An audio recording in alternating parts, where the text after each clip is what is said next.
All right. Good morning, everybody. It's Wednesday, June 3rd at 9 a.m. We'll start with the Pledge of Allegiance. Tim, would you lead us in the Pledge of Allegiance?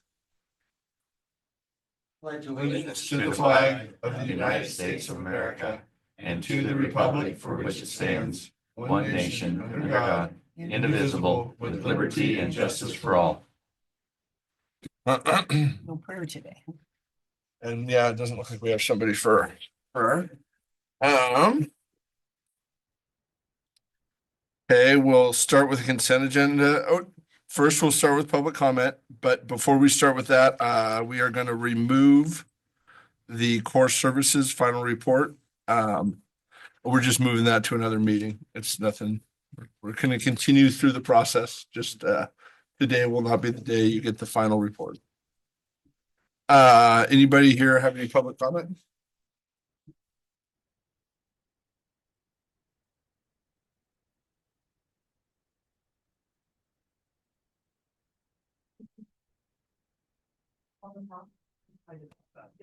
Or you don't have to get as close as you did before. Okay. We've improved our audio. Well, that's excellent.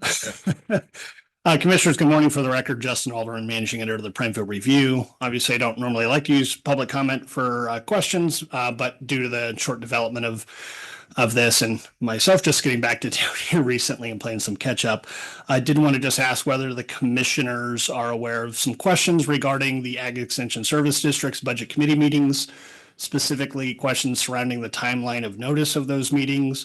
I did see on your agenda you were preparing to adopt a budget.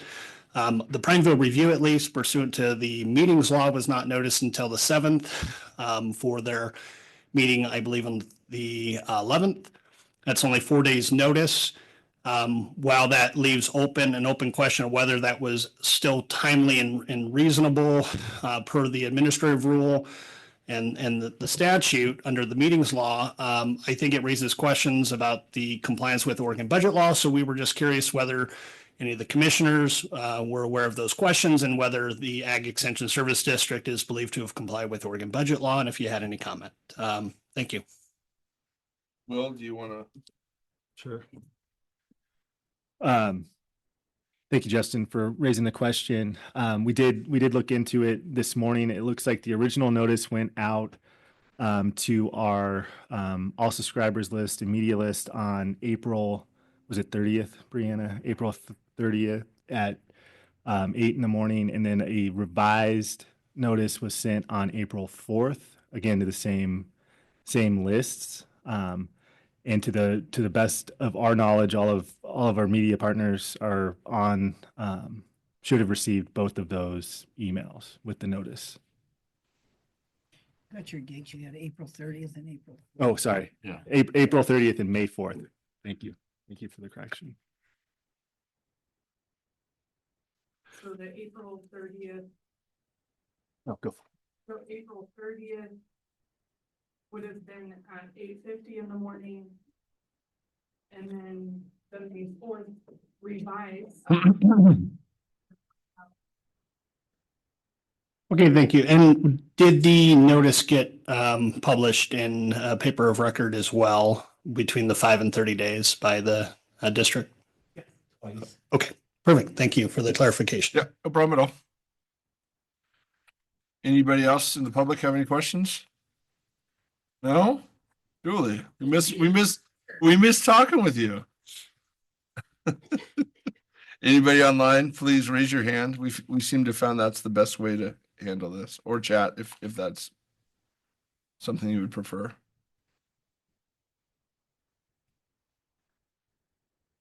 Okay. Any questions or any questions about the consent agenda? No questions from me. Entertain a motion? I make a motion to approve the consent agenda as presented. Second. Oh, wait, you're removing the presentation. That's not on the That consent was agenda. not good. Yeah, that's number 9 on the Yeah. agenda. Yeah, Thank you, Erica. Seconded. Any discussion? no discussion. All those in favor? Hermer, aye. Crawford, aye. Barney, aye. Okay, Tim?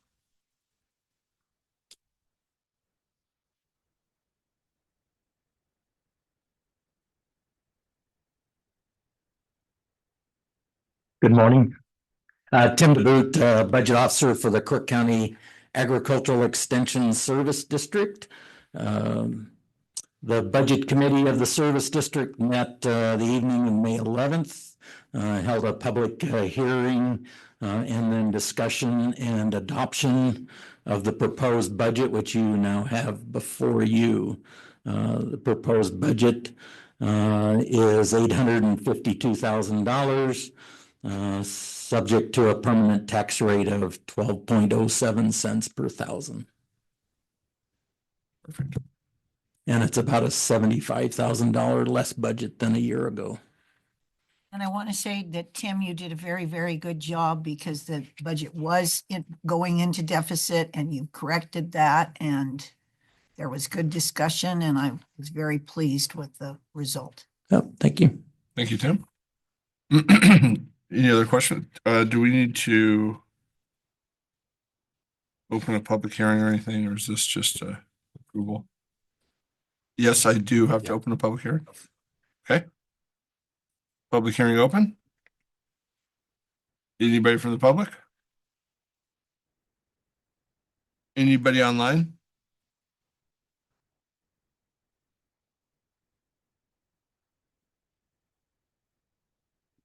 Okay, it doesn't look like we have any comments. We will close the public hearing. Any discussion from the public hearing? No discussion from the public hearing. I would entertain a motion. So I make a motion to approve Order 2026-24, adopting the Crook County Ag Extension Service District budget for fiscal year 2027. Second. Any discussion? No, All those in favor? Hermrick, aye. Crawford, aye.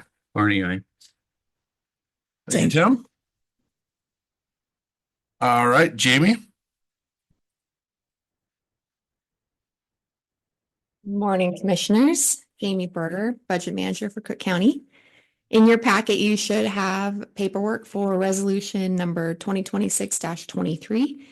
This is for you to consider supplemental budget for our current fiscal year. Most of the changes in the packet are for additional activities in various funds, general fund, community development, others, where we are utilizing a transfer from operating contingency to be able to increase appropriations for those additional activities. The true supplemental budget, there's two of them that we are looking at today. The Crook County School Fund has received additional SRS dollars, as well as slightly higher than budgeted of those REA in lieu of tax dollars. And so the total for that is an additional $242,000. Those are not dollars that the county has any control over. We immediately pass them through to the school district. So this supplemental budget gives us the ability to pass it through to them like we're supposed to. The other supplemental budget that we're looking at is for Fairgrounds Fund. The resources increasing by $136,000. That is a combination of fund balance. We had budgeted a lower fund balance because we thought spending would be higher in the prior year than it actually was. Turns out that spending is now happening, and so we need to appropriate that carryover, as well as we had some additional donations and interest earnings that we'd like to utilize for some of the projects and things happening at Fairgrounds. So an increase of $136,000 for Fairgrounds. The funds that we're looking at for just additional spending from their contingency include general fund, community development, health and human services, our surveyor, and the airport. Are there any questions about any of those changes? No? Okay. Nope. You answered the one on the schools. Okay, perfect. Yeah. Okay, good. Thank you. I was wondering why the school was in there, so thank you for bringing Right. that up. So if you recall, what happened with SRS is they didn't authorize it, and then they did reauthorize it, and they gave us 2 years worth of payments. So they gave us the 25 and the 26. When we did the budget, we had only thought we would get maybe one. So this allows us to pass through both the 25 and the 26 payments. So that's what the additional SRS is. Perfect. Okay.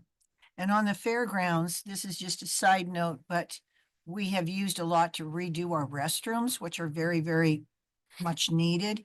And the restrooms that they're currently revamping, which is the cinder block outside the grandstand, the partitions did not come in. So as much as we tried to get them done for graduation this Friday, they felt that women didn't like it if there were no partitions, so there will be porta potties at the high school graduation. That's just a little sidelight of what the funds are going for, but they tried. Great. Okay, So we will need a public hearing for Okay. this one. Public hearing open. Anybody from the public? Anybody online?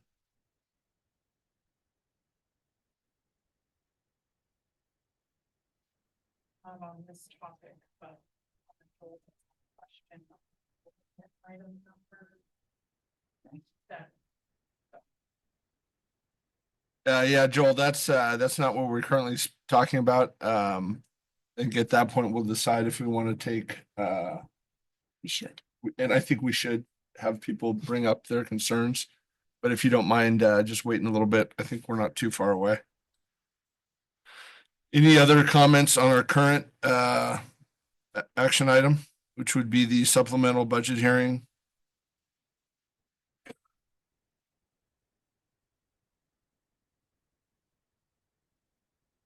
All right, I'll close the public hearing. Any discussion about the public hearing? No. I would entertain a motion. I'll make a motion to approve resolution 2026-23, a resolution adopting a supplemental budget for fiscal year 2025-2026. I will second the motion. Any discussion? All those in favor? Irma, aye. Crawford, aye. Barney, aye. Right, and now we have the next one where Jamie, you can hang out. I'm just gonna hang out. Will's here as well. Yeah. I'll kick it off. Good morning again. We are here today to have a public hearing on the Crook County fiscal year 2027 budget. After the public hearing, assuming the board adopts the budget, this will ensure that we have spending authority beginning July 1st, 2026. If you could skip to the next slide, Brianna. Just a quick couple notes on the process that has led us to where we are today. So the proposed budget and budget message were presented on May 11th, 2026 to the Crook County Budget Committee. The Budget Committee approved the proposed budget on that same day. They approved the proposed budget as presented. The county has sent out budget hearing notice with a financial summary, and we are here today for the board to conduct the required public hearing prior to adopting the fiscal year 27 budget. Just a quick summary of the fiscal year 27 budget. So the total budget is $139,305,000. This includes total appropriations of $92,945,000. Within that amount, spending authority is just over or close to $65.5 million, with an additional $27.5 million in contingency. The budget includes reserve funds for future expenditure in the amount of $46,360,000. The budget before you today does not include any changes from what the Budget Committee approved on May 11th. Just a couple, before we move on to the next slide, just a couple highlights from some of the major funds in the budget. So the general fund for fiscal year 27 is increasing by about 5%. This includes planned use of fund balance for one-time needs and to manage the transition from prior temporary funding sources. This fund is expected to remain within county fiscal policy targets. The Sheriff's Office Fund reflects a 1% reduction in operating expenditures due to eliminating unfilled positions and ongoing efforts to align spending with sustainable funding.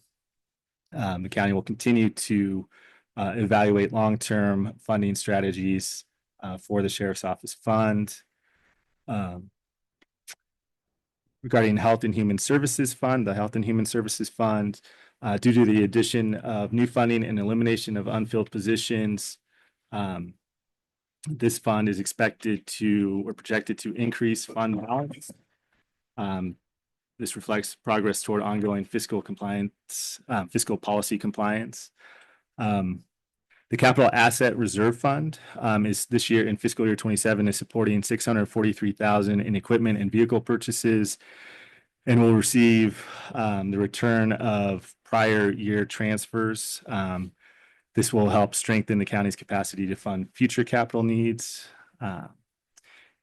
And then the airport fund is projected to draw down fund balance due to increased construction costs and lower than expected revenues. Rate structures and operating assumptions will continue to be evaluated in the airport with the airport fund to improve the long-term financial position of that fund. One more slide before I kick it over to you to open the public hearing. Some key figures. So the permanent tax rate levy is 3.8702 per $1,000 of assessed value. Debt service is $672,000. That is estimated to be about 0.1839 per 1,000 of assessed value. The museum operating levy is 6 cents per $1,000 of assessed value, for a total of 4.1141 of $1,000 of assessed value. Final note, just regarding FTEs, this fiscal year 27 budget reflects reduction in FTEs of about 15. Again, FTEs are being reduced. This is being driven by staffing adjustment, program realignments, and elimination of vacant positions, no layoffs of filled positions. And with that, I have one more concluding slide, but unless there are any questions, I think we can open the public hearing. Public hearing open. Anybody from the public in person would like to weigh in? Anybody online?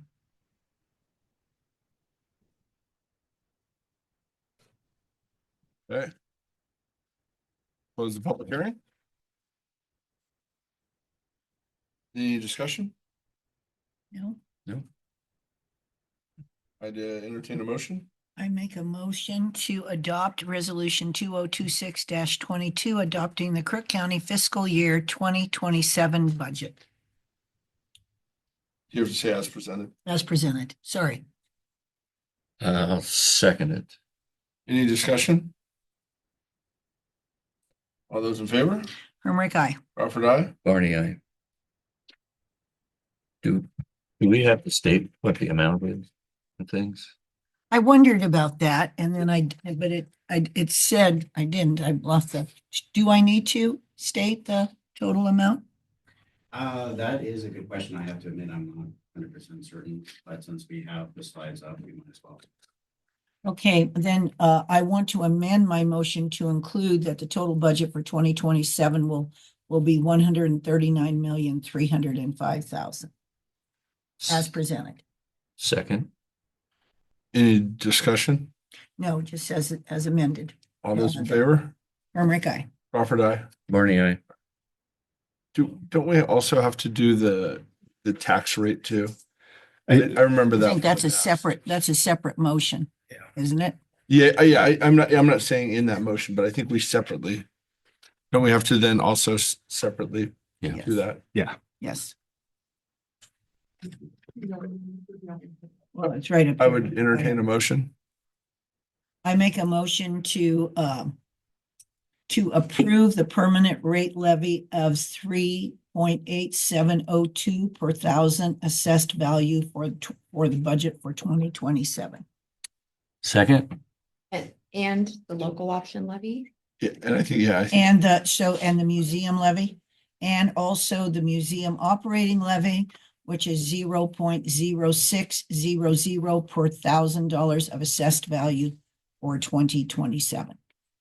And then the debt service amount of And a debt service for 2027 of $672,000. Which Is is this the- approximately, estimated at 0.1839 per thousand of assessed value. Is that what I wanted to say? Combined, these levies result in a total estimated tax rate of 4.1141 per thousand of assessed value, which is slightly lower than the prior year. I'm gonna put that in the motion. Yes, We're saving please do. money. Okay, All right. I think I got it I as think you good got as it I all. That can. was a good job, Susie. Yeah. Okay, Any discussion? All those in favor? Hermrick, aye. Crawford, aye. Barney, aye. All right. Well, thank you, Jamie. Thank you, Will. thank you.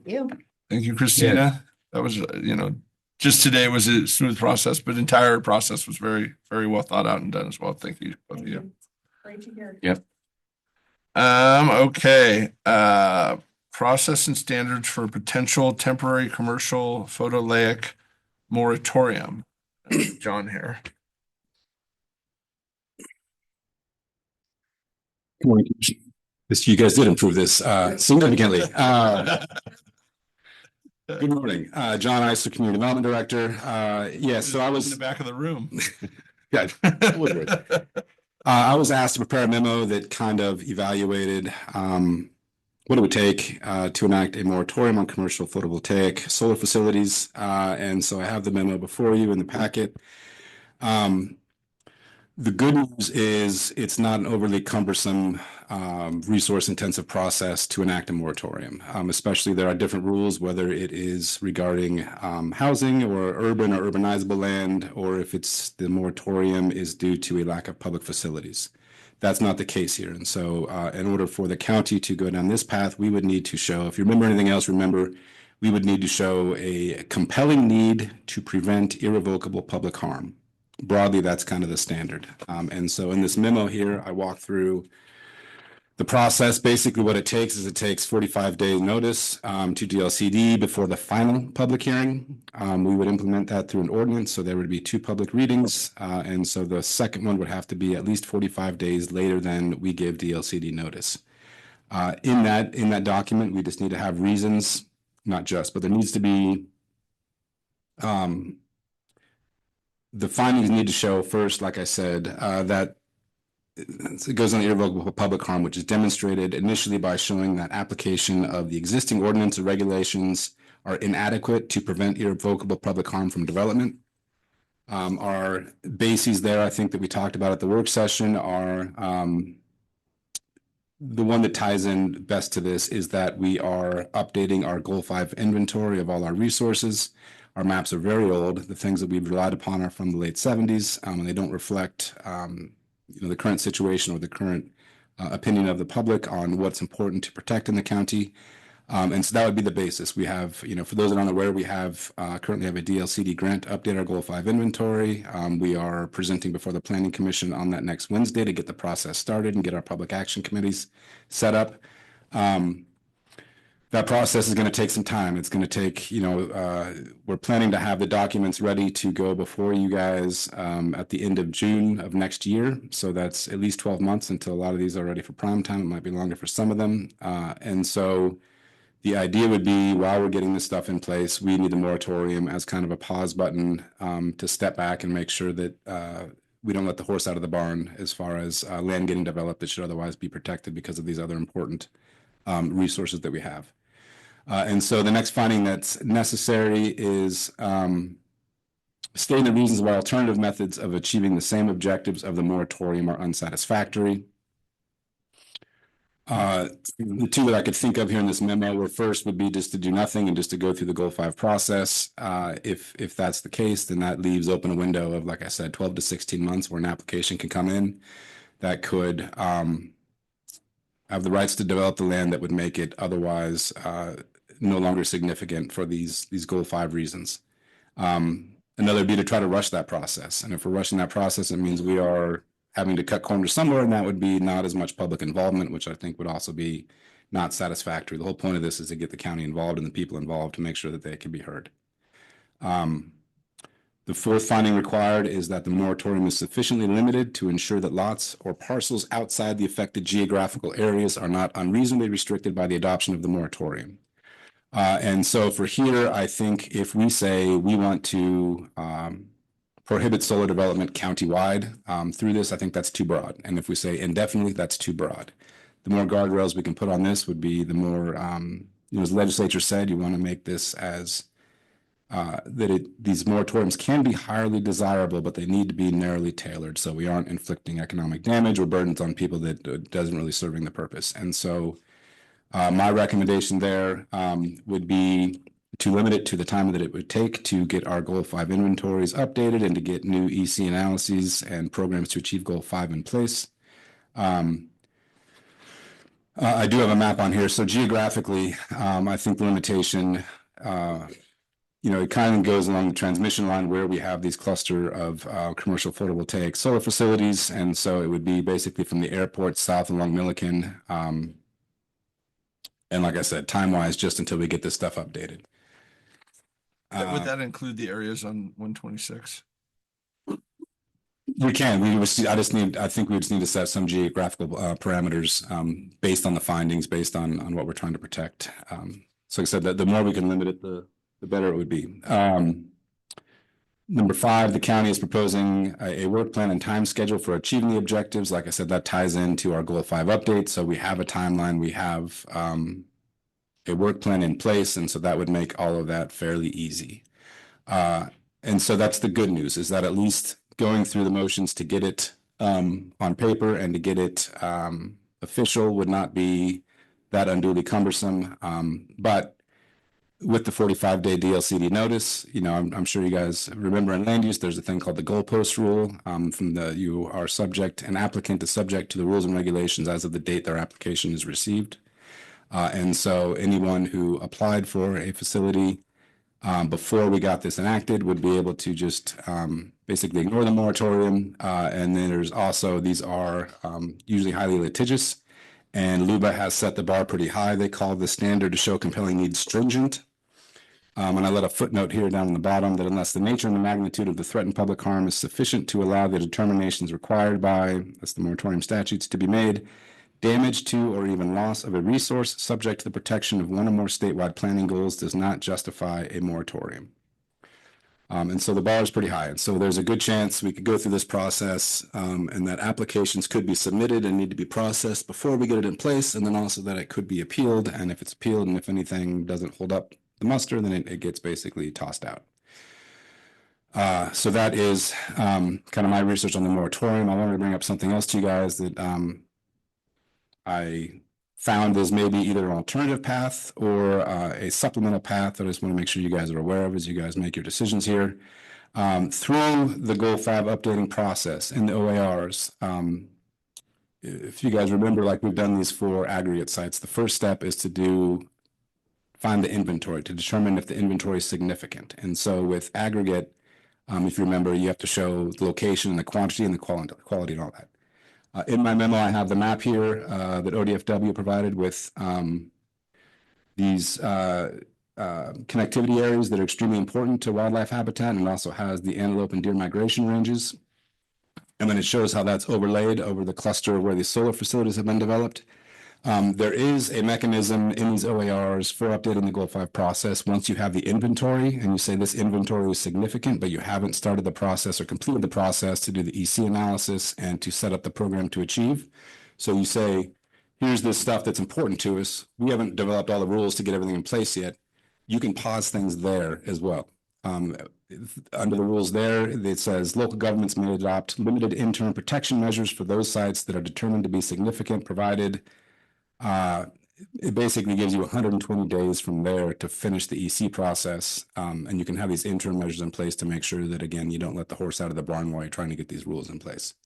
And with that, there is specifically for wildlife habitat, there is a safe harbor provision where when you're trying to determine, when you're trying to do the inventory and figure out what's significant, you can do a safe harbor and basically just latch on to, I will read the one of the safe harbors is the areas identified and mapped by ODFW as habitat for a wildlife species of concern and or as habitat of concern. And so basically big game winter range, these connectivity areas, we could just take ODFW's map and say, here's the boundaries. This is significant because of ODFW's rules, and we can kind of leapfrog the inventory process on that and say, here's what's significant, here's what we want to protect. And so that's either, like I said, an alternative route or a supplemental route that we could take. With this one, it's a PAPA, and so we would be required to give at least 35 days notice before the first evidentiary hearing. And so again, both of these would be through ordinance. We have to have 2 readings at least 14 days apart. On the Goal 5 one, it needs to be 35 days before the first hearing. And on the moratorium, it would need to be 45 days before the final hearing. And so we'd be looking at anywhere mid to late July when this process would start if you guys wanted to jump immediately. And so I'm not giving you guys any advice on the wisdom of doing this or any of the facts on what we have, but these are the options as I see them as potential paths that you guys could direct staff to go down.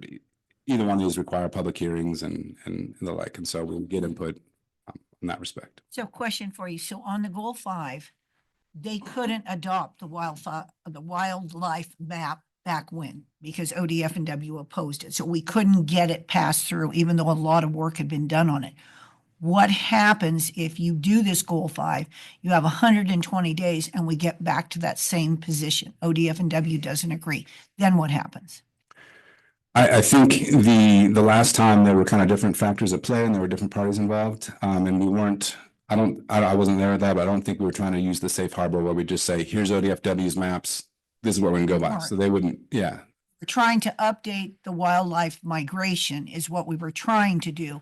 And it was a lot of work and a lot of people put a lot of time into it. Mhm. And it got to that finish line and it didn't go through. Yeah. So that's what I'm saying is 120 days, looking at the past wasn't sufficient to get us to that goal. Your question specifically, what happens at the end of that 120 days, basically, the interim measures are void. I'll read it. The measures shall remain effective only for 120 days from the date they are adopted or until the adoption of a program to achieve Goal 5, whichever occurs first. And so just if we were doing the belt and suspenders, if we were doing both of these, we could implement this one, and so this would be good for 120 days, and then we'd also have the moratorium layered on top of that would then last until, according to our, if it went through, until we finish the Goal 5 process and have these things mapped out, and have our ECs done. And so, otherwise, 120 days, if we stick just with wildlife and just want to do an EC and get our wildlife maps updated, I think that's doable. Well, I like the idea of both because, again, we're not implementing this today. What we're doing is we're giving the public the ability to weigh in on if this is important or not. And if at our first public hearing for either one, we don't have people here that want to see that move forward, then we have a pretty good feeling of what the community cares about or not. And so I really like the idea of starting both processes and letting the public weigh in and hear what they have to say. And then obviously the public includes landowners and all these different people. So today we aren't saying there is a moratorium, we're done. We're saying we want to hear from our community, including people that are pro and against and people that are in the industry and that aren't in the industry. And that's what I really like about the opportunity we have today, is to give the citizens of Crook County the opportunity to weigh in on what we're talking about. And I think that's really important because I know, and I think everybody up here has heard from both sides that there are people that want more solar. There's people that want less solar. I hear a lot more people that want less solar, but I think we've heard that solar is a hot button issue in our community, and giving the citizens the opportunity to weigh in and hear and speak to that. I think there's a lot of value in that.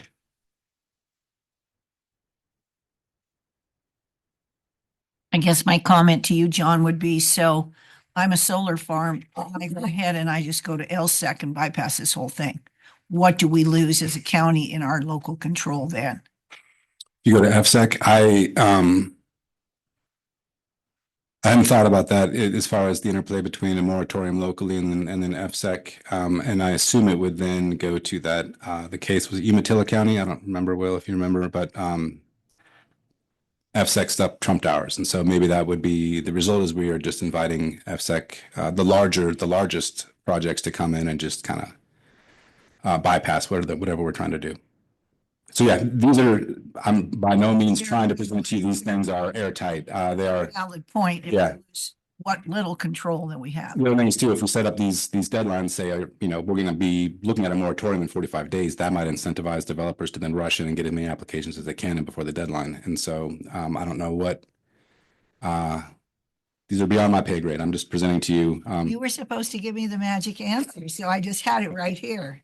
And you? too many variables. I'm sorry, Commissioner. But again, I think a lot of that information can come up at these discussions, and we can then have people here to hear what the thoughts are, and maybe that would sway people's opinion. Yeah. right? And again, that's the value I see in this is bringing in, Just creating a forum.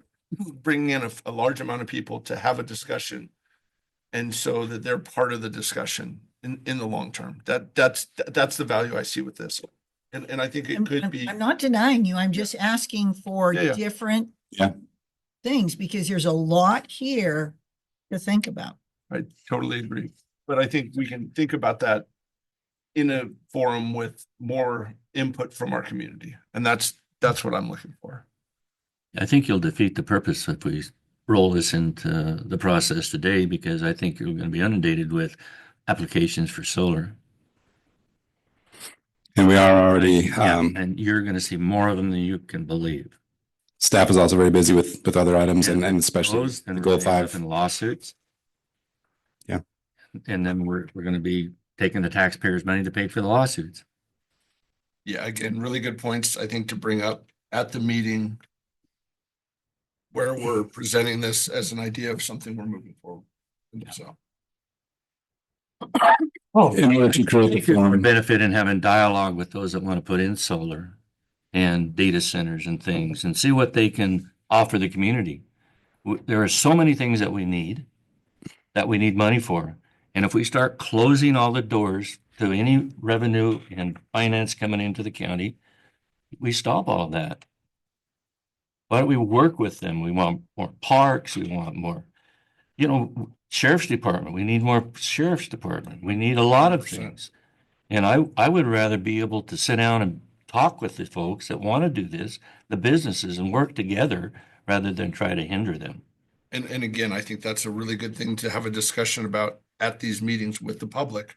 So then they understand our individual decisions of why why we want something or why we don't want something, or the value to them as citizens.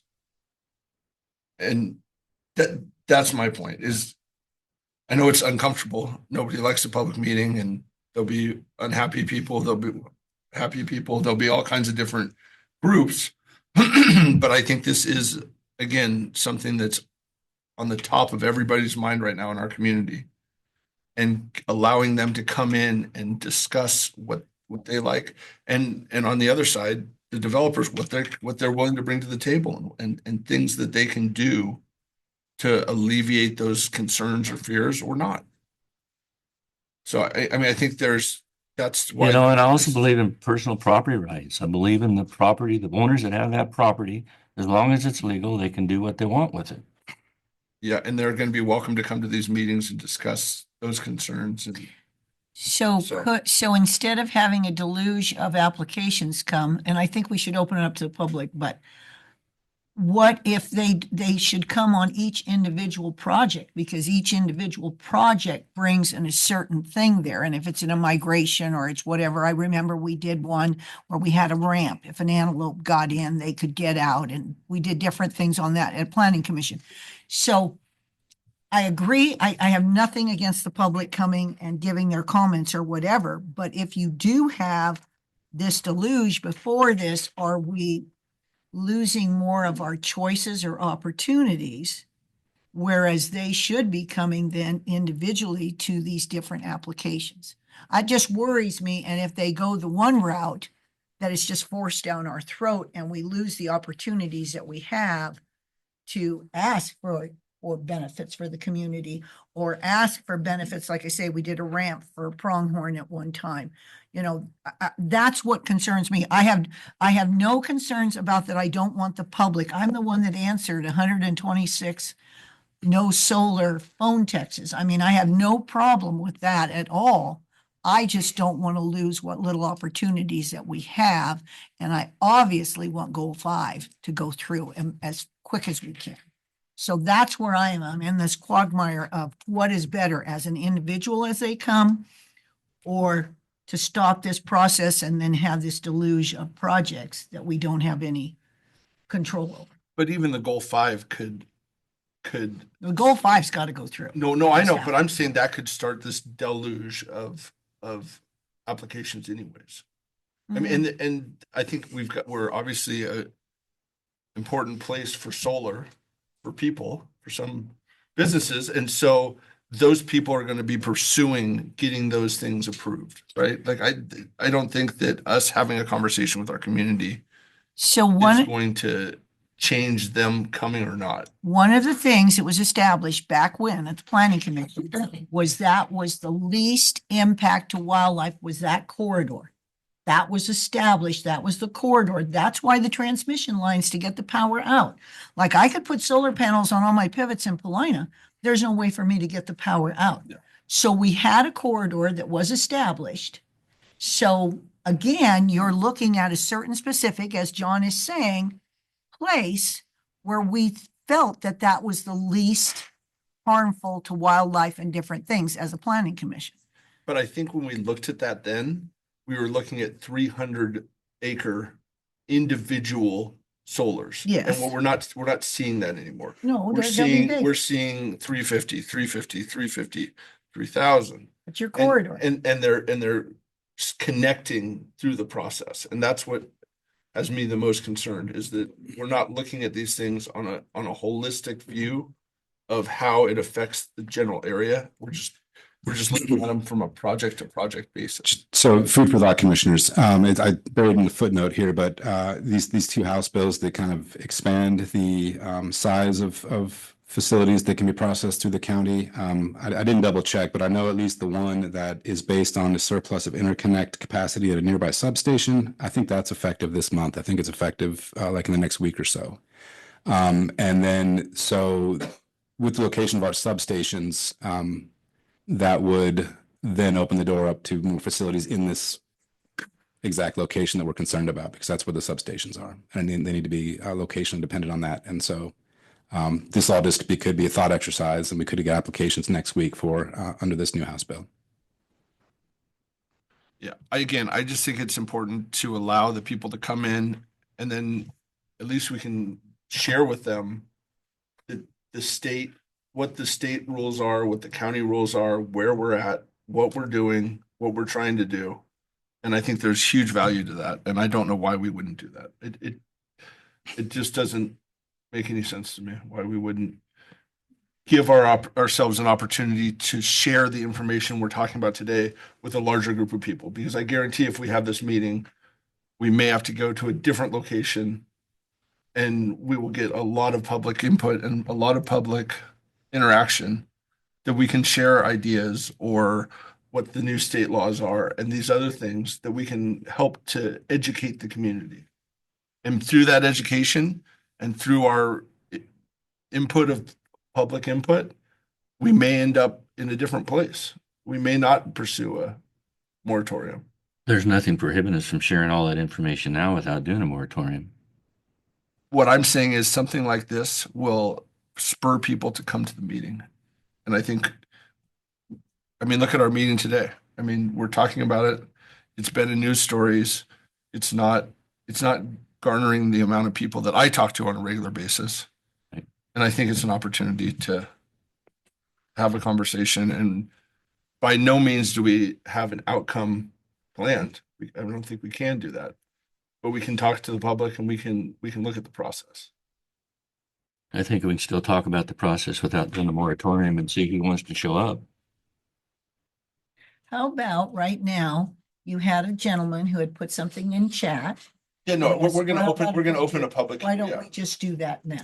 Commissioner, before you do that, I would just caution you to make sure that you remind the public, we aren't discussing the merits of either the moratorium or this goal 5 pause. We aren't having evidentiary hearings on the merits of those. Only thing we're discussing is the possibility of having a hearing at some future date to then discuss the merits of these. The value of having a conversation about this. Yeah. Okay. I don't really have to open a public hearing, do I? No. Just, so, we'll see. I don't like to put caps on people's time, but let's start with like 3 or 4 minutes. But it doesn't look like we have hundreds of people here. If you're from one group, maybe send one person. I don't know if that's your plan or if you want to send everybody who wants to talk. Okay. Yeah, I was. Yeah, I think He's been waiting. Joel's been waiting Thank very patiently, so.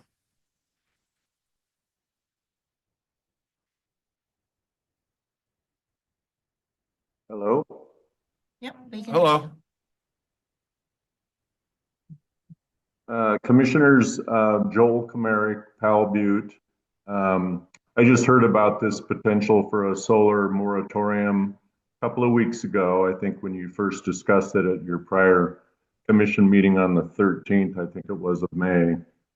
And so it was a bit of a surprise for me, but regardless, just want to understand more about what might be driving this consideration by the commission of a moratorium. And it sounds like there's a lot of planning effort that should be required or needs to be completed in order to inform the commission of whether or not this moratorium is warranted and what standards or limits might be applied to the moratorium. And more importantly, what would have to change for the moratorium to be lifted.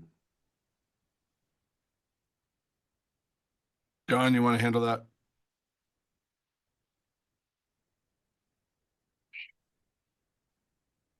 I don't know, sir, if you have access to the memo that's in the packet, but that should hopefully answer a lot of your questions.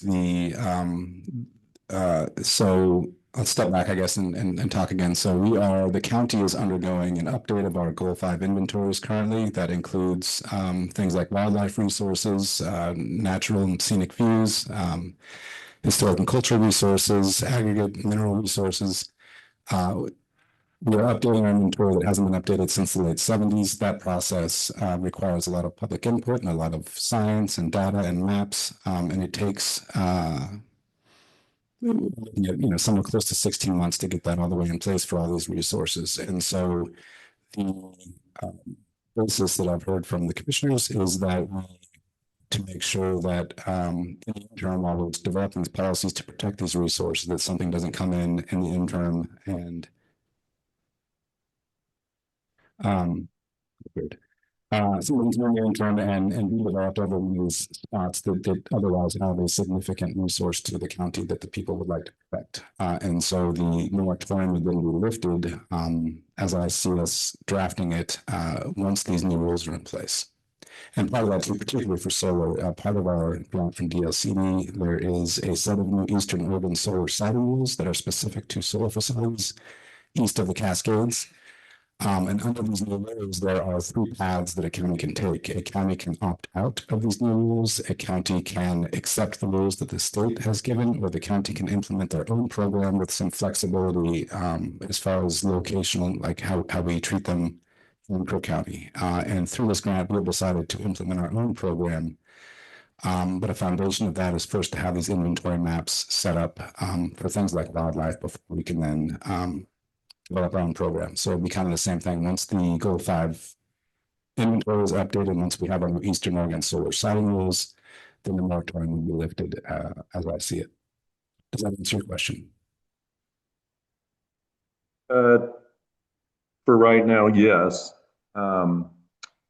Commissioner Hermerich, I think, mentioned something about while she was on Planning Commission, some sort of a solar corridor had been established or created in the county, and the graphic that you showed with the I guess it was solar overlays over the wildlife corridors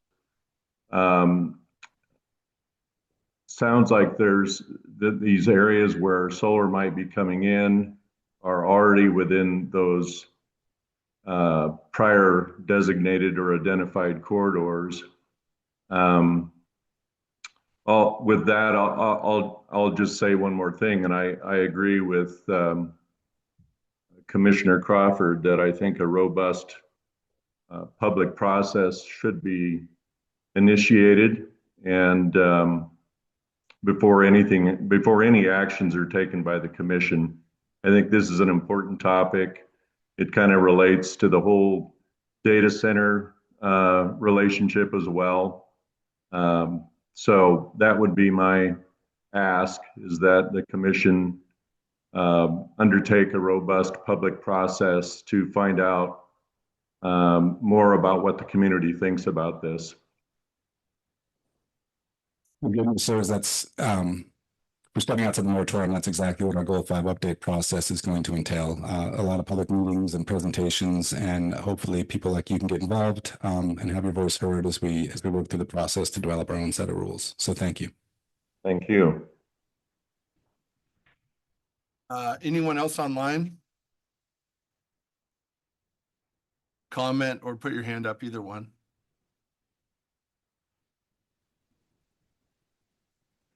All right, how about in the room? Go ahead.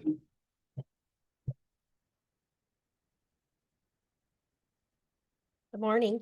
Good morning. Here's my public You comment missed now, stuff. right? Julie Thompson, thank you. Julie Thompson, 5950 Northwest Green Valley Road.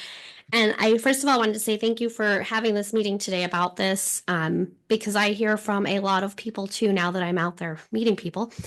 Like most people are not in favor of the solar fields. But I think a big part of it is the transparency, and everybody feels like they just appear and it's kind of sneaky. And I don't, there's a lot of misinformation also.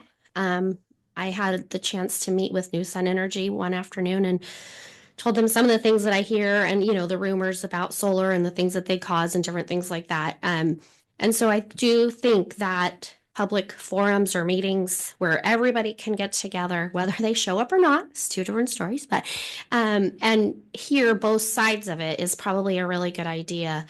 And I think that more people would probably show up if the agenda was worded differently today.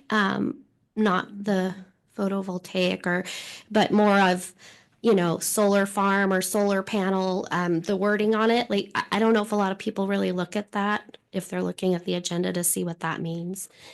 And then also I wanted to talk to Brian's point about the property rights of people, and I do agree with that. If it's your property, you should be able to do what you want to do on your property. But if the property is not zoned correctly when you've bought it to do that, I think if it's going to be rezoned to do something new like a solar farm, then I think that needs to be a larger discussion and more people need to be involved than the 750 feet distance of notifications, because it does affect a lot of people around you when you're changing the zoning of your property.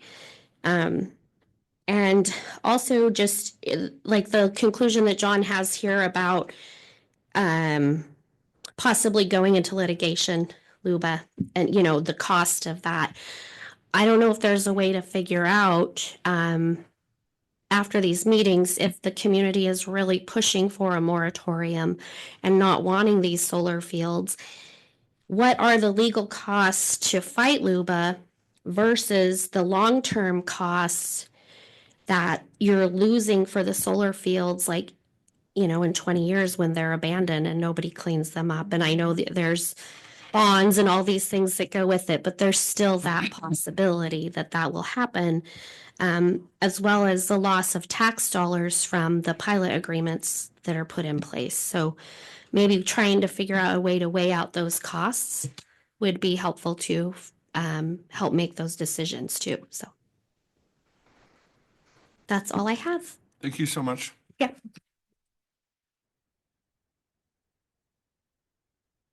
If I can, I'll just address Julie's comment about the wording of the subject heading. And so land use.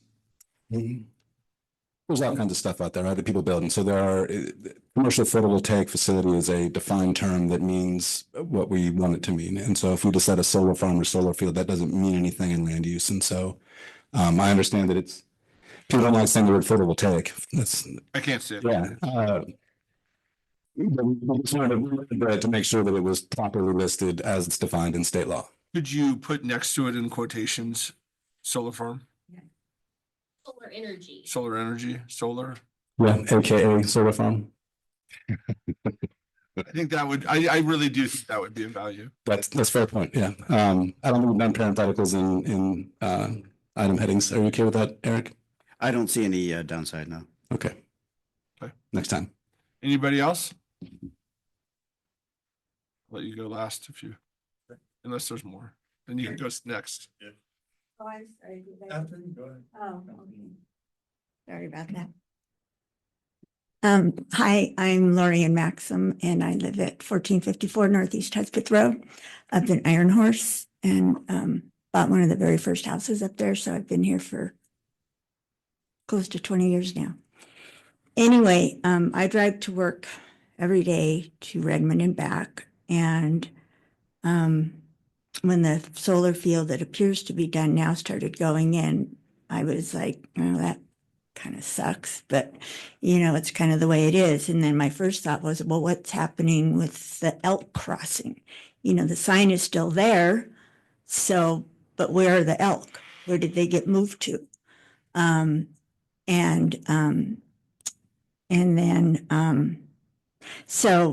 then all of a sudden I realized there's another one, even larger from what I can see, that's going in near to the airport.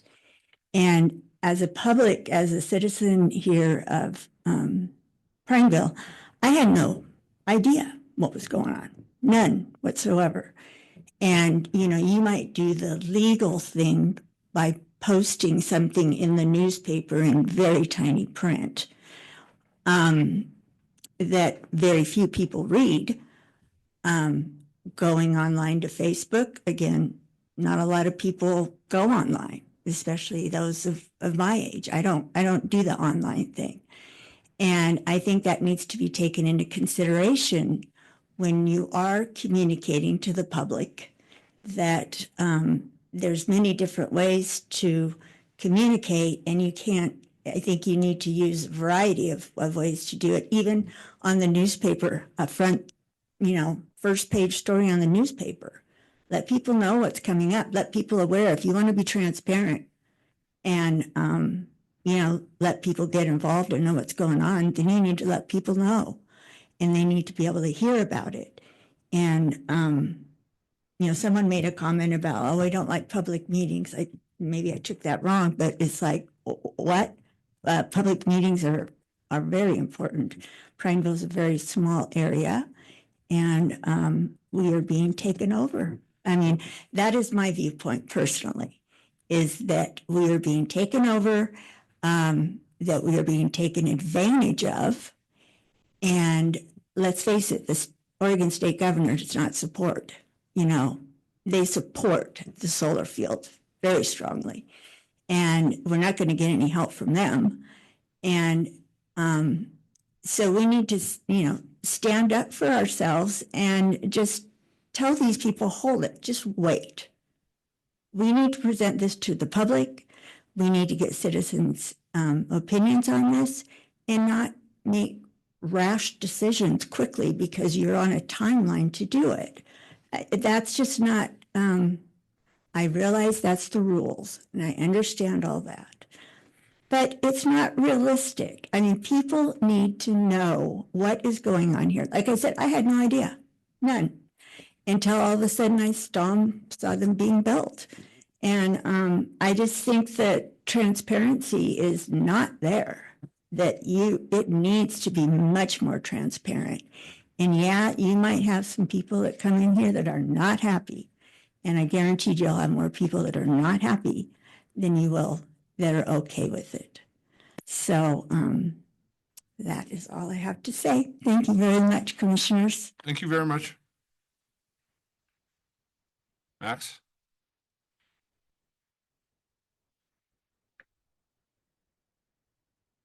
Morning, Commissioners.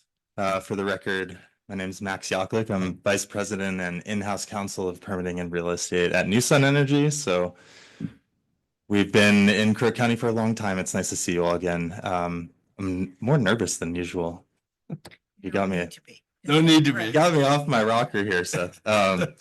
Anyways, I just want to start by saying we certainly appreciate what you guys are doing here. We're supportive of the Goal 5 inventory process and the funding that you've obtained from DLCD to run that process. I was on the Rulemaking Advisory Commission that for DLCD when we adopted that rule a couple of years ago that set up that new pathway to provide that incentive to counties to go and run a Goal 5 process. John had participated. It was a robust statewide process. So we're glad to see that Crook County is taking that up and doing this evaluation. We think it's important.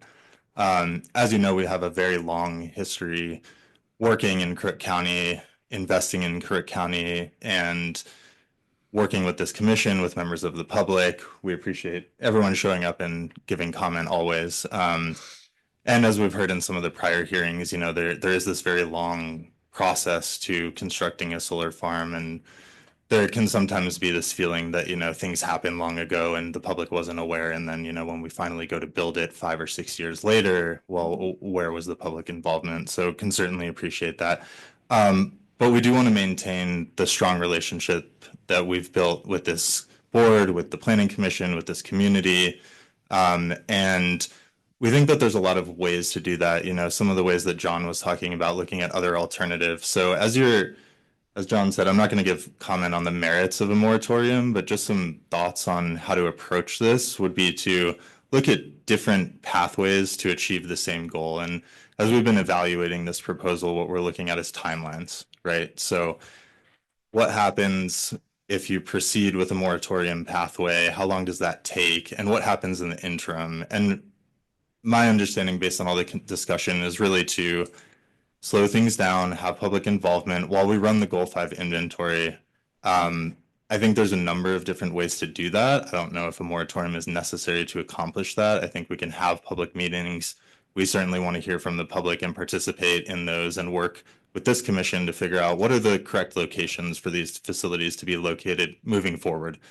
You know, as John said, there are some locational constraints. The substations are where they are, you know, and over the years, as we've applied for these permits through this board, we've looked very closely at what are the lower impact locations for these things.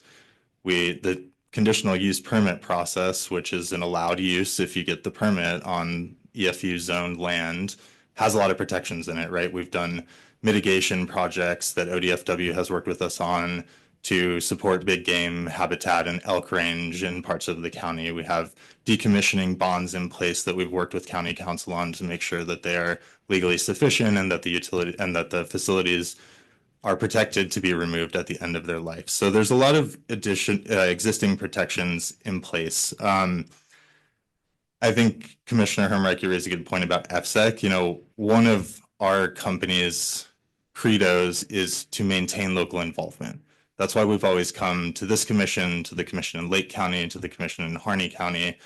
We've never done a permit at FSEC previously because we value the county process and the accessibility for the public to come here and actually consider our proposal and give their comment and help craft how that permit is going to be granted or not. FSEC, on the other hand, any developer can go to FSEC for any size project.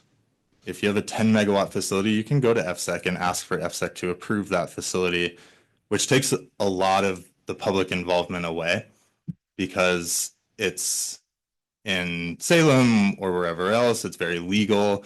And so we want to be here. We want to show up here. We want to have our permits heard here, and we don't want to be forced to go to FSEC to get approvals. So keep that in mind as you're considering what pathway to go here. Our preference is to be in this room with this constituency, considering what we're proposing to do. You know, John's memo outlines some of the legal risks, so I don't think I need to go into that further. But I think our kind of preferred pathway here would be to have an additional conversation about what the different ways to approach this look like. How long is the Goal 5 timeline going to take? how can we work together? Because as you know, Newsun's the primary developer in Crook County. I'm not aware of any other developers with active or proposed applications in the vicinity. Maybe Invenergy is going to do one, I'm not sure. But we'd want to be in the room with you, with the public, and talk about where we're looking at, where the Goal 5 inventory may be going, and work collaboratively with you to come to an outcome. A moratorium obviously makes me nervous and puts me on the back foot. So, we'd want to look at more of a collaborative and public process. I mean, would you be willing to come to a meeting we had talking about a potential moratorium and share those things with the public and find maybe there's an opportunity there to move that process along that you're looking for? Certainly, although I'd certainly prefer the conversation not to be about a moratorium, right? Sure, Just sure. about, let's talk about solar and where solar should go and what the process is going to look like. That'd be preferable. And, we've been researching to think about what are other pathways we can do, what we can use other than a moratorium pathway. I think a moratorium is legally risky. It's very procedural. It comes with all kinds of risks that I don't think we want to be party to. I don't think that is beneficial to the community. So something that's more collaborative and open, like a town hall type discussion where people can be invited and it can be noticed, and it can say solar farm so people know what we're talking about. But that type of discussion, I think, is more appropriate pathway at this point in time. I want to bring up one thing, and I want to address Julie, and I'm sorry, ma'am, if I forgot your first name. But what he's saying is there are a lot of rules and regulations put in place. And when you're talking about going there across from the airport, that was actually approved in 2019. Kate Brown was very positive about it, pushed it through. Yes, and now it's happening. It's 6 or 7 years, and you're all going, what happened here? We checked every box we could. We put every requirement on we could. We did everything we could, and there it is. And what he's saying is if we do this moratorium, and this is what scares me, is if you go to FSEC, they're in control. I don't want them in control. I want Crook County in control. So I understand what Seth is trying for transparency, but what you need to understand is I am trying for transparency because I don't want Salem to be pushing their requirements on Crook County. So that is my real conflict here, is that if they aren't here working with us, sitting there at that chair where we can talk about the antelope and the elk and all of that. And the Goal 5, we need the Goal 5. We've needed the Goal 5 for 20 years, and now we're finally going to get it. That's a given. But that is what terrifies me, is if we go this process and then the solar company goes this other process, we have lost all of that.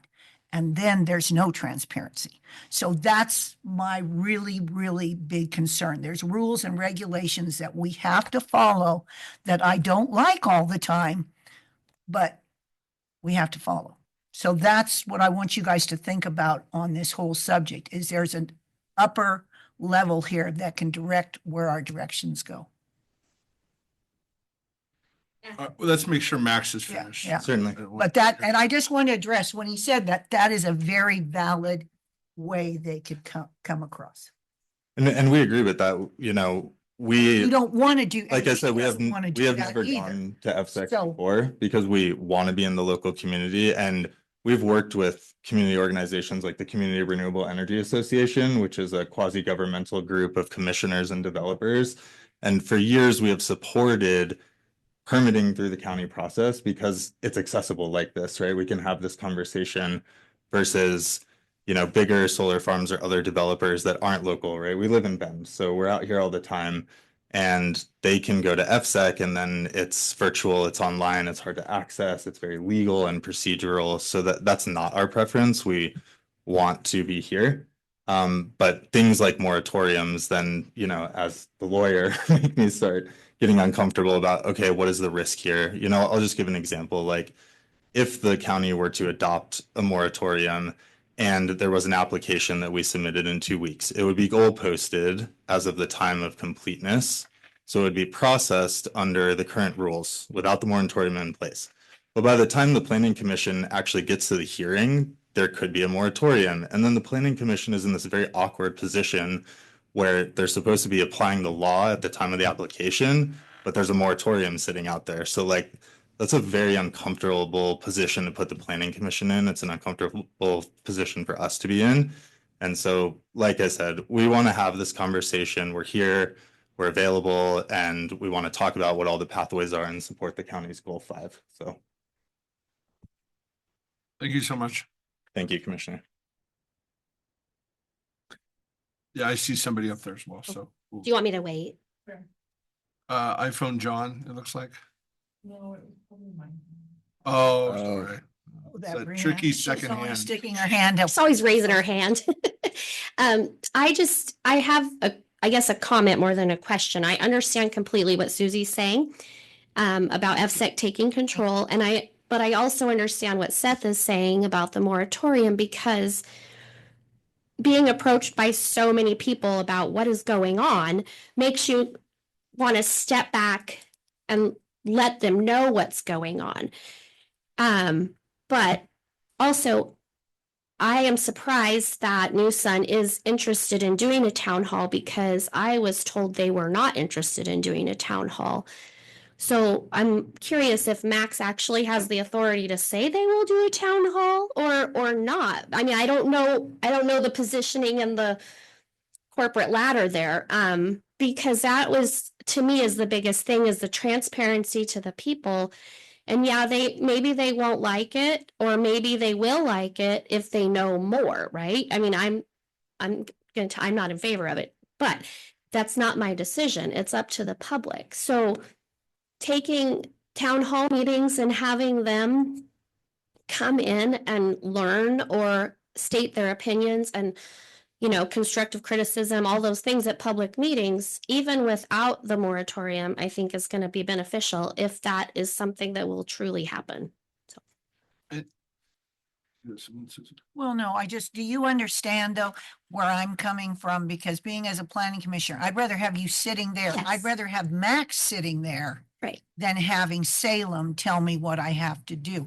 So Right. This isn't a matter of that I don't want to hear everybody, because Right. I do. Right. I'm just concerned at what we may set up that we will regret. Right. And that's what I just wanted you guys to understand. There's just land use here in Oregon is very tricky and has a lot of very odd regulations. Right. I just want you to understand this is a hard decision, because I have no problem with listening to the people or answering them. Right. I'm just scared of what could be jammed down our throat. Right. Now to that point, I have talked to other planning departments in other areas, and they do think there is opportunity to push back against FSEC through different processes. I mean, I'm sure that would not be easy or. Yeah. Right. It would That be was a my very next difficult question. How do you, if But I think FSEC there are some triggers within the process where they have to talk with the local community before they come in and do things. Again, Right. super hard. I mean, I'm not saying that's a simple deal, but I think that we both have the ability. They can go to FSEC, but we also can be push back on the state on them coming in and just telling us how to deal with our land. So I think truly hope that is true. I have found in other areas that wasn't. But that's, I didn't know. if you- my understanding from talking to other planning departments that they do see different levers in there where we could have the ability to push back against that. And so I think I agree. I would much more prefer us locally to have the conversation. Yes. Yes. But the reason I would like to start this process now is I think if we wait to have a public meeting in a month and a half, and then we decide we do want a moratorium, Right. then that process takes that much longer. But if we go and have this conversation and we decide we don't want a moratorium, then we're fine and we can move on. And, I think Max brought up some really good points that I'd like everybody in our community to hear. Right. And I think Brian brought up a lot of really good ideas too about specific things that developers can do to incentivize community members that would want to do that. And I think by starting the process, I think you give the opportunity to have that conversation, but you're not locked in. It's not like we're saying we are doing a moratorium. We're just looking into a moratorium and we want to hear input from everybody in the community. I think if it was like in a meeting or two or public hearings, whatever, that scenario is, but if it was simplified down where people could understand that, step one is if you do this, it leads to step two. Like just more simple, like if it does go to FSEC because we do this moratorium, here's our options once it gets to FSEC versus just going to FSEC. Because a lot of people don't, I just had to Google what FSEC was while I was sitting back there, just, because people don't know what that means, and so I think that like breaking it down might help them understand it too. So that's all I have. No, and it's good. I just wanted you two to understand, I'm not against what you want, or what Seth wants. I just want you to understand the system and how it doesn't always work for us the way we want. Brian, you got anything else? No, I don't. Yeah, that's okay. Sure. We usually don't let, but Julie's special, so. I'm totally joking. You're special too. It's special in a special Yeah, way, you're special too. in a different way. Hi, again, my name is Lorian. It's Sorry. Okay, I it's got like it. Dorian, Okay, except with I an got it. L. Okay. That's it. Or DeLorean for some guys. Except with the D right there. Anyway, I guess to hear you commissioners say that there's all these things that we, are up against, and we don't want it to go there because then we lose control. Where's our fight? Let's fight against. Bottom line is, what is Crook County getting from all these solar fields? My understanding is we're not getting the electricity from them. No, we're not. What are we getting? No, we're not. It's going to Seattle because Right. when you put in a solar farm, you have to, there's 4 things you require. One of the requirements is who are you selling to? And at the time, that's who was the highest bidder.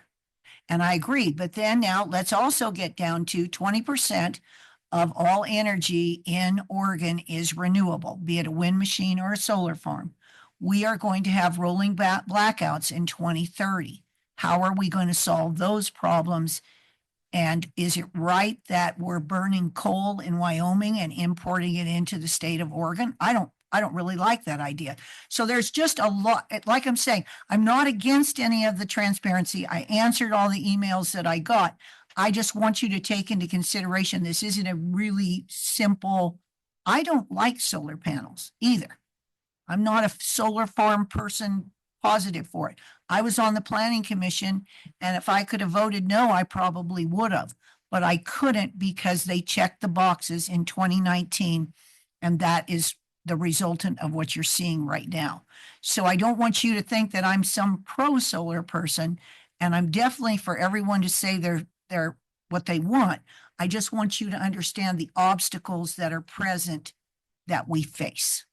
I'm just giving you, I'm giving you a real life scenario here, unfortunately. Right. And I found that from being on the planning commission for 8 years, the frustration of it. And do I believe in a fight? And do I believe in a small guy? Yes, I do. But again, sometimes we're up against people or regulations that we can't fight. I understand that. You got the legal part of it, but at some point, the community has the right to get together and yell, no, we don't want any more. And for you guys to hear it and for the solar guys to hear it, it sounds like they come in and just kind of have their way, and if we don't do it, then, they'll go to whatever AFSEC is. I have no idea what that is, but,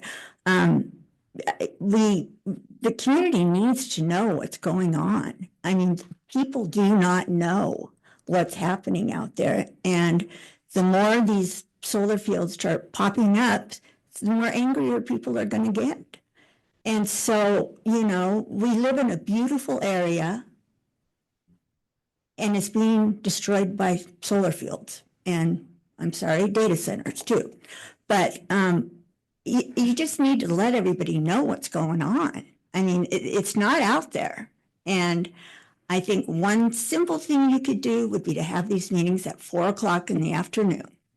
So people can go to work, get off early and come. I have no problem with that. Yeah, I think they definitely need to be If we changed. look at the moratorium and we do move forward with that, I think we should yeah. do evening meetings. I There's totally no agree. question in my mind. Okay, Yeah. thank you. I Thank know. you. Yeah. Okay. And like I say, I'm not scolding either one of you. I'm just trying to give you a real life scenario here. Just, Well, I'm just trying to say that we need to fight yes. these people. Okay. Okay, we can't let them always. All right. Anybody else in the room? Come on.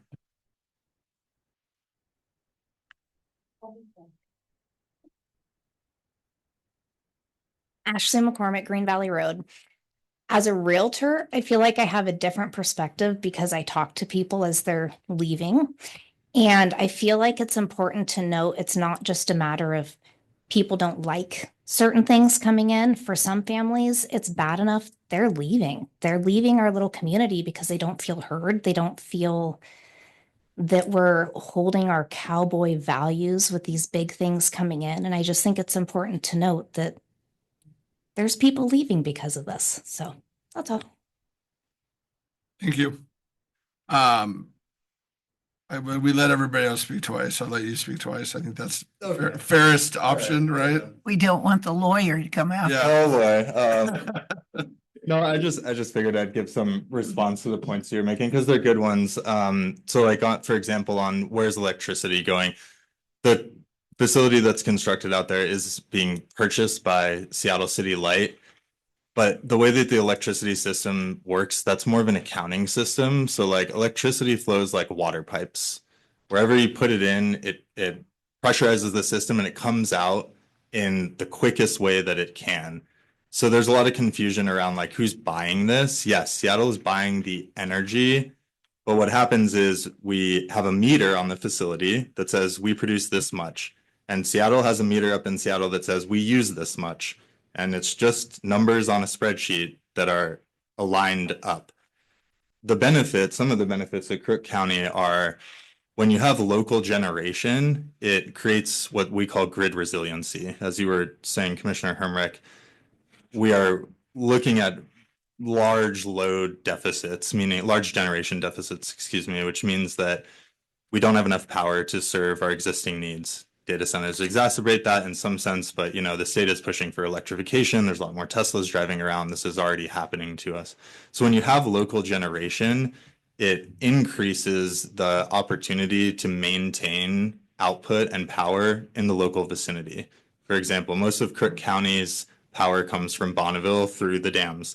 If something happened to that line, and the power wasn't flowing south into this area and you have local generation, you still have local generation that's going to be distributed to the businesses, to the homes. We don't physically send our power up to Seattle. It would be broken if that line was down. So you do get these local grid resiliency benefits from having these generation facilities. The other primary benefit is the taxation that comes with these facilities. So like, for example, this board approved recently the payment in lieu of taxation agreement for the Cartwright facility, which was to the tune of a number of millions of dollars, which is a standardized, year over year amount that the county can rely on to fund schools, police, fire, all those types of things. So, and to Julie's point, if this commission has an open hearing to talk about solar, we will certainly be here to share our thoughts and our perspectives and our plans. So yeah, we're certainly open to having that conversation, and we support Crook County. We always have. We've been investing in 4-H and community benefits in this area for a very long time, and we'll continue to do so. So that's our credo. We want to be a part of this, and always appreciate people showing up and giving their opinions so that we can have a dialogue around how this should go. Thank you. Thank you, Max. Anybody else online?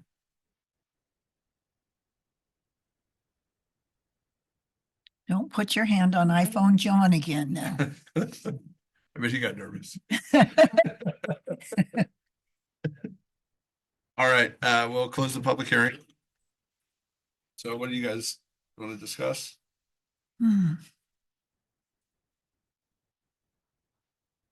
Yeah, I'm not in favor of a moratorium. I would rather work through the process. I think I would try. I would really rather try not have all the mad people sign up for this all because we're threatening to do away with solar and they've got to get it in right away. I think there's a better approach to it, and I think there's a better approach to having transparency and open communications with the public, much like as Max has done today, rather under the threat of a moratorium. And, there are other people's. Max isn't the only one that's looking at solar, Max. And some of them don't give a damn about Prineville. Then we need to make them give a damn about Prineville. And we're not going to do that by shoving a moratorium around, because they'll put the applications in anyway. Let's work with people. There is definitely a need. There's going to always be a need for power. And I don't like solar either. I'd rather see nuclear power, or something like that. But it's not feasible, so they say. So I'm not interested in pursuing moratorium myself. Yeah, I was just gonna say that we're not pursuing a moratorium, we're pursuing a conversation about a moratorium, and I think there is value to that. So, yeah, I'm in favor of it, I think. Okay. Oh, yeah, I just think we got an opportunity to have a conversation. I'd love to hear from Max. I want to hear from landowners. I want to hear from the community. I want to have a conversation, and at the end, we can then decide what we want to do. I have this is kind of a rude question to you, Seth, but what were your thoughts in 2019 when these first came? I wasn't hearing the negative comments from the community. Because they were here. No, it's real. You were a commissioner then. I'm unoffendable. And so I can dig deeper here, but no, but you know what I'm saying? You were a commissioner. So what was the board's feelings when we started being inundated at that time? Because we were inundated as a planning commission. We just weren't hearing from the public. And what I'm telling you now is we are hearing from the public. And I wish we would have heard from them back then, but we didn't. And so, I'm hearing from it now, and I think we can't just turn a blind ear or eye to it. Is my opinion at this point. And that would be what's changed from back then, is that I wasn't, every time I go out at the supermarket or at an event or something, talk to 5 people that are very, very concerned about this. And that's why I'm pursuing. So my other question is, talk to me again about the second option, because the goal 5 thing is super important. I want to push it through as fast, but you said there was the moratorium and then there was the second option. Talk to me about that again. I don't know. I didn't have time to see if there's any case law about the second option. I don't think a lot of people probably aren't aware of it, but like I said, it's part of the Goal 5 process. And so as you go through the regular process, when you're looking at a resource, a Goal 5 resource, the first step is the inventory, right? You look at the inventory. The next step is to see if there are potential conflicts. If there are conflicts, then you go through that economic, social, environmental, energy. Thank you. Someone in the back. Analysis, and then you create a program to achieve that tries to balance everything. There is a particular subsection in the inventory process where once you realize a resource is significant, you can then say, wait a minute, this thing is important to the county. We need to pause while we then look at this EC analysis and develop a plan and a program to achieve. And so it gives you 120 days there. But still, I think that would be a post-acknowledgement plan amendment. So we would need to send notice to DLCD. It would need to be implemented via an ordinance. There'd be 2 rulings. And so there still is a process there. And I don't know. Max, have you ever heard anybody using that for something like this? Not ringing a bell. Yeah. Is it a quicker process than going through this moratorium process? I think the answer is they are identical, basically, because the one has 45 days notice to DLCD on the moratorium before the final hearing. This one has 35 days pop-up notice to DLCD before the first hearing. And if you have to have 2 hearings at least 14 days apart, it's basically a wash. There are prerequisites to this option. But like I said, there is a safe harbor to just say we are accepting ODFW's maps as what is significant for this particular inventory. It's only for wildlife. And so that would be kind of the narrow path there is ODFW's, they have the maps, they send them to us. We can say, here's this resource. I know that there's a lot of concern about cumulative impacts. So if you just look at one solar project, it's not that big a deal. But when you look at all the projects put together, that's when it becomes a major concern.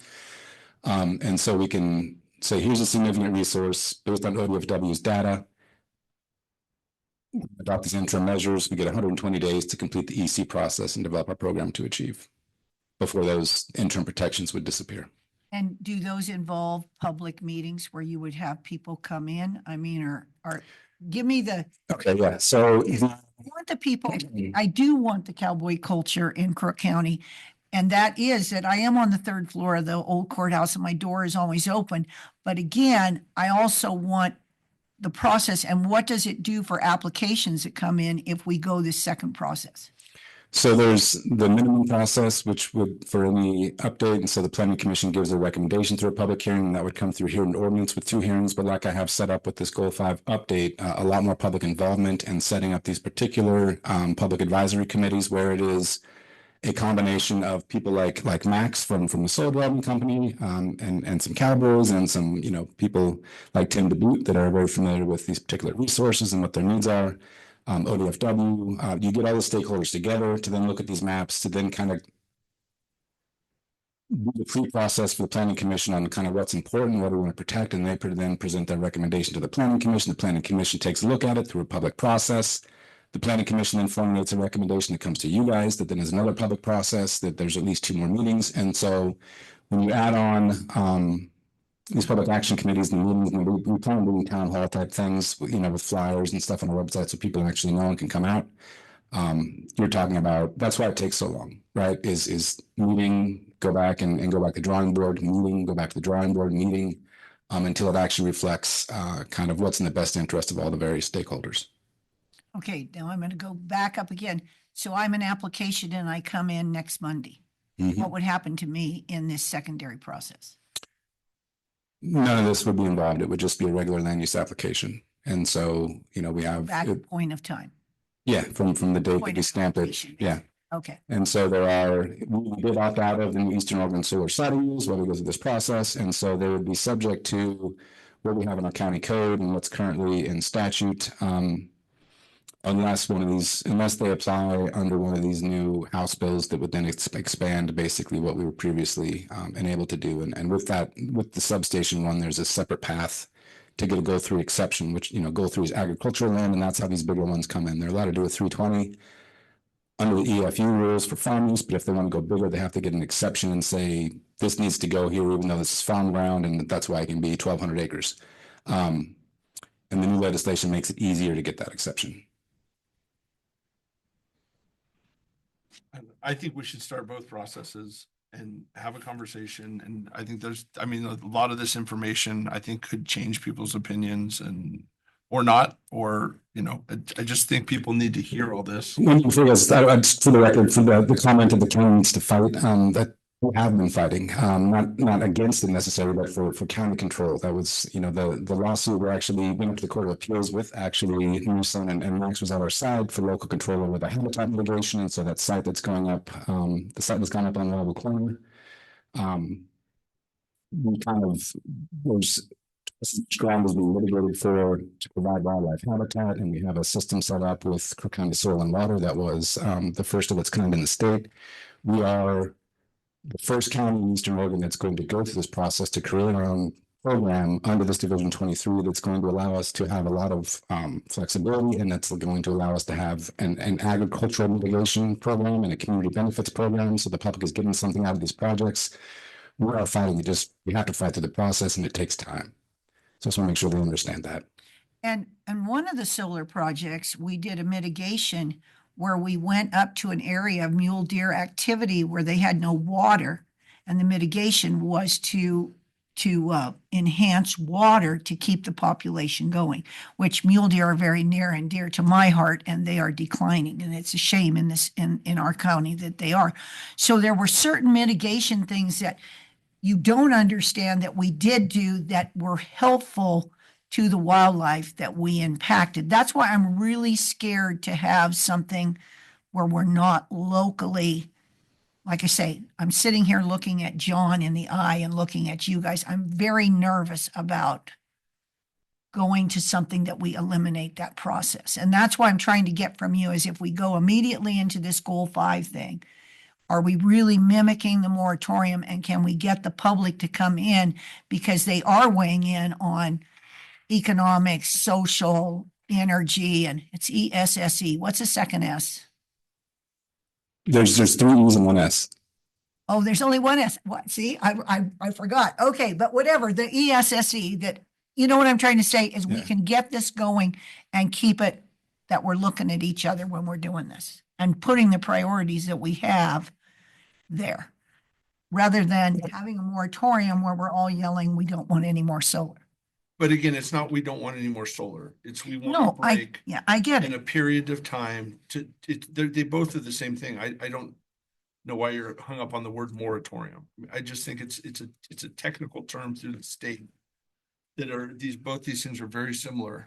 And I think we just need to have a conversation with the community and see what they want, because it sounds to me like either one would, if you believe that if you put any stop to it, that they will just flood our office or go through FSEC, either one is going to trigger those things. But I think having the 2 options, that when we do get there, we can hear from the public and hear what they want to do. And then they have the option, so we don't have to then start the process in 45 days to do moratorium. If we get, 1,000 people's in the room saying we want a moratorium, that's probably what we should do as commissioners. Let me describe, I think, the distinction between these 2 paths a little bit better for you guys. Okay, so the standard for the moratorium is there's a compelling need to prevent irrevocable public harm. Okay, so it's kind of broad, and it's about what's the harm to the people of Crook County. The one under goal 5 is irrevocable harm to the resources on the site, and so that's different. That's harm that would be harm in this case to the wildlife migration corridors. And so if we went that route, it would be based on the maps and the maps from ODFW and based on those particular geographic locations that are in the wildlife range. And so that would be narrower. If we were talking about the irrevocable public harm from the moratorium, our maps aren't accurate. We don't have ODFW, with colors tracking where our scenic views are. And so under that process, we would have a little bit more flexibility to basically draw the geographic lines on our own. But then that also makes them more subjective and more open to appeal, saying that, this is overbroad and it's unduly harming these people. So just, if that distinction makes a difference, the moratorium is irrevocable public harm, and we can bring in all these different resource categories and how we don't have good data. For the goal 5 one, it would be specific to that specific resource, and the one where there's the safe harbor for the quickest process would be wildlife habitat, and so it would be limited to that map. Does that make sense? Is there any? Yeah, it does. Okay. But it is really, if you're looking at EESE, it's still pretty close. You think it's ESEE? Okay, yes, it's close. It's close. So I see the opportunity on both, and I think John brought up a really good point there, that one gives us a pretty narrow choice to work on this.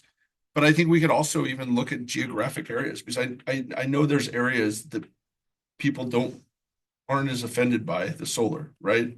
Out Milliken, where a couple people drive by every day or every month or whatever, there's a lot less unhappiness there. And so I think if we impact, probably a better word. Well, yeah. There's less people driving and there's more wildlife down that corridor. And so that's But I'm just, I mean, Yeah. I think we can work through this process, and we may get something that everybody likes, even with the word moratorium in it. hopefully we're going to get to the goal 5. It's just like we said with the work session, we just press a button, say that we chill out for a minute while we get this all figured out. That would have been ideal. And it would have been ideal if, when the thought first came to us, that we could have started on this process instead of applying for a grant in October and then waiting till we get the grant and then waiting till we get the contract, and so that's we're within the framework that we have. So Okay. I think we should go with both options and not to pursue both options, not to enact both options today, and just look at what that process is. So I entertain a motion. Well, I want to defer to you with the legal counsel. What would that be if we just pursue both of the options that John has presented? How does that work? Yeah, so what you're really talking about here is not making a decision. It is, like you said, starting a process which will involve a number of investments of staff time, public meetings. Um, I don't know if there necessarily is a right or wrong answer. I think having a motion would be helpful. You also don't have to make a decision today. If you say you want to think about this or need to noodle it a bit, you can always postpone it to a future meeting. What I might suggest is having two separate motions, one of them for the Goal 5, one of them for the solar moratorium process. That way there could be separate votes on that. We can reflect that in the minutes. I think you probably have mined what or you can out of this discussion. But one of the advantages of undertaking both these processes is that there will be additional opportunities for public comment and for you guys to reflect if there is additional argument or evidence that is eventually marshaled. Is there, So- is there a reason for a motion because we are doing the goal 5? Or is it just substantiate that we're doing it? So yeah, good question. I guess what my recommendation is having a motion because there was discussion today about starting both processes, but what I think I heard was that there maybe isn't consensus about using both. Having the motion then I think will reflect if the moratorium is somehow separate from the goal 5. I mean, you're right. The county is advancing on the goal 5 and um, has received a grant application or grant agreement for additional funding for that. So that may be superfluous, but I think given what I think I've heard today from the three of you, I don't see any disadvantage to it. Yeah, Eric, if I can chime in just a second. So, we're going down this Goal 5 inventory update process. This quasi-moratorium pause button, that's a separate thing that would require separate notice to DLC because that would be changing our comp plan. And so in my head, how I would see, if you guys want to go down this path, how I would see it going is if you guys made the motion today, all that means is we need to send out notice to DLCD that we're gonna, that we can do this thing, so it puts them on notice. And then if we have those as separate meetings, I think it would make sense to do. Staff obviously has to prepare everything. We have to then go through our process, but we could set up the meetings to be to the same day, both start at 4, both ordinances. So it could be like, here's option A, Yep. here's option B, option C is to accept neither one of these. And then so let the public through those two meetings see which is a better fit for the county or if neither one of them is a good fit. And if we just want to stick with our original plan of doing the full inventory update as it plays out. So you have a grant for goal 5, so that's covered. How much would you anticipate in taxpayer dollars would be used on the moratorium part? If we do what you're saying, that we do that concurrently, I'm assuming, how much of a taxpayer impact if we go with the moratorium? It's extremely hard to Same. quantify, Commissioner. Yeah, so you have the hard costs of what it costs to send out notice, but then you have staff time that it's an opportunity cost instead of doing something else. I'm salary. I have to put these documents together. There's a cost to me personally, but it doesn't cost the county any more money to add more to my plate. But then it all depends. Like I said, the process to get these documents, to have the public meetings, to have the staff time, to create the minutes, to sign the documents is kind of hard to quantify. But then it's what happens next that is the real cost that it's impossible to figure out at this point in time. And if it gets appealed to LUBA, we aren't required to defend that. We can just sit back and say we said what we said, and then, but then it would make it ineffective ultimately. And so I don't know what the point in that would be. So to answer your question. Some hard costs, not significant. A lot of costs that kind of just get buried in our regular county costs, and then unforeseen unknowable costs. And then you're gonna do that right again with the goal 5. Yeah, with Goal 5, we're doing that. No one's can stop us. I'm pushing forward on that. That's going to take time, like I said, and anything can happen before we get done. And then that can also be appealed, as the last one was. We can go through that whole process for 18 months. Spend a ton of time on it, a ton of resources, and then have it ultimately just go up in smoke. So it's a risk we take. But if we have the two concurrent meetings, there's probably not a ton of additional cost to have the second option on the table. if we're already going to have the meetings. I think that's kind of what you were asking. Yeah, I'm If- just if by trying, I'm having trying to both weigh meetings- taxpayer, we have taxpayer Yeah, dollars yeah, I here, and totally we have agree. been very careful with our taxpayer dollars because a lot of counties, 60% of the counties in Oregon are in deficit, and we're not, which is due to our very good county manager over here. I want to be cognizant of our taxpayer dollars also. But I That's a big factor. totally agree. But what I'm saying is if you do both at the same time, Yes. it's going to be nominal change in the cost. Other than the wear and tear on poor John. Yeah. Poor John. But yeah, it's the most efficient process. And that being said, I really appreciate your memo. I thought that was very well done. So Yes, I did. I was thought, going to say that earlier, but then we kind of got caught up. I'm glad I delayed the meeting so you could get it out. Thank you, Commissioner. I thought it was very good too. I was going to add that also.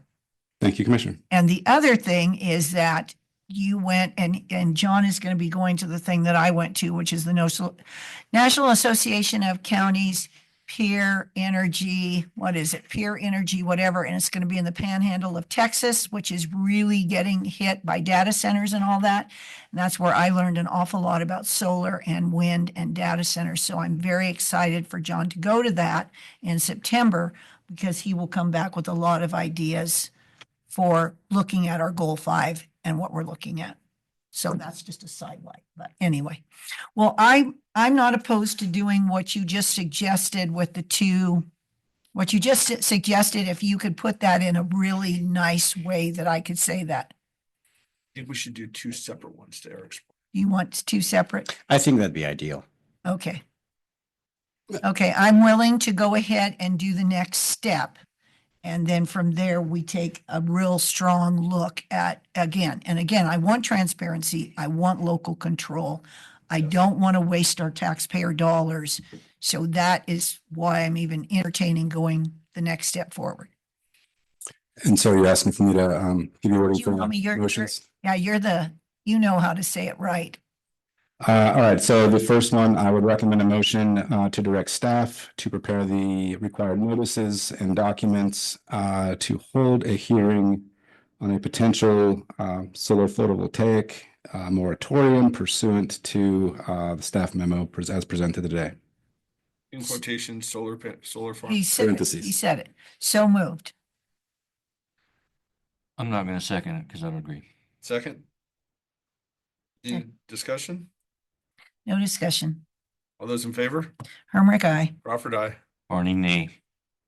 Okay, on the second motion, I would recommend a motion to direct staff to send notice to DLCD and prepare the necessary documents for consideration of a potential interim protection measures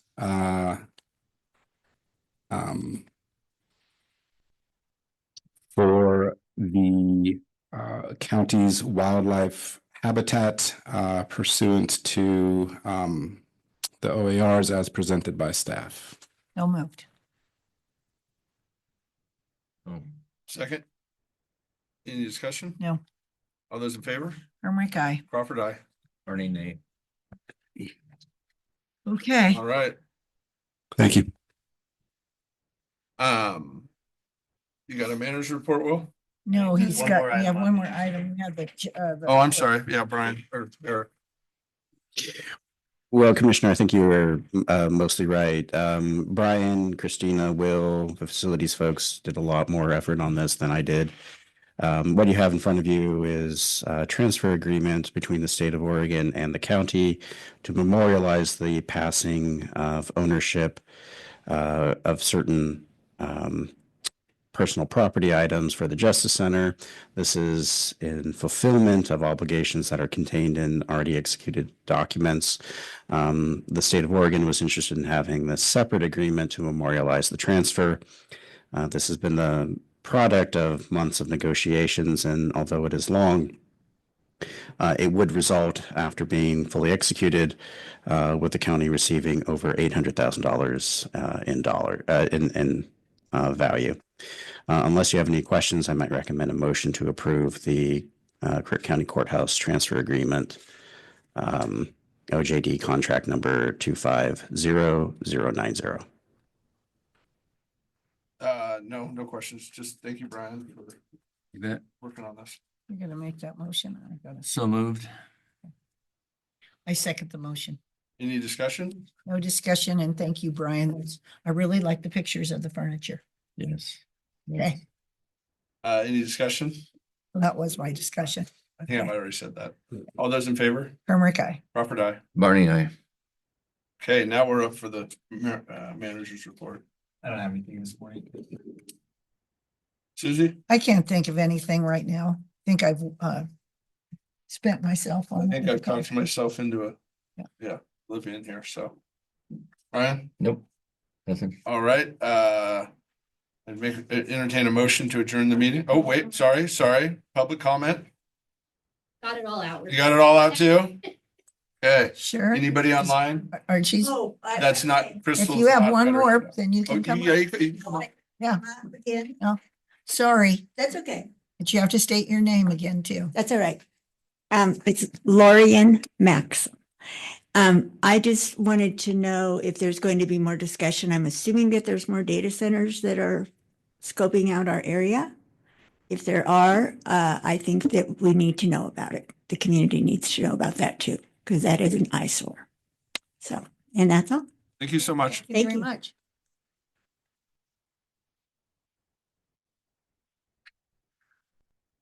Again, commissioners, for the record, Justin Alvin, managing editor of the Prineville Review. I did want to ask the commissioners, this is follow-up from your joint meeting with the Crook County Vector Control District.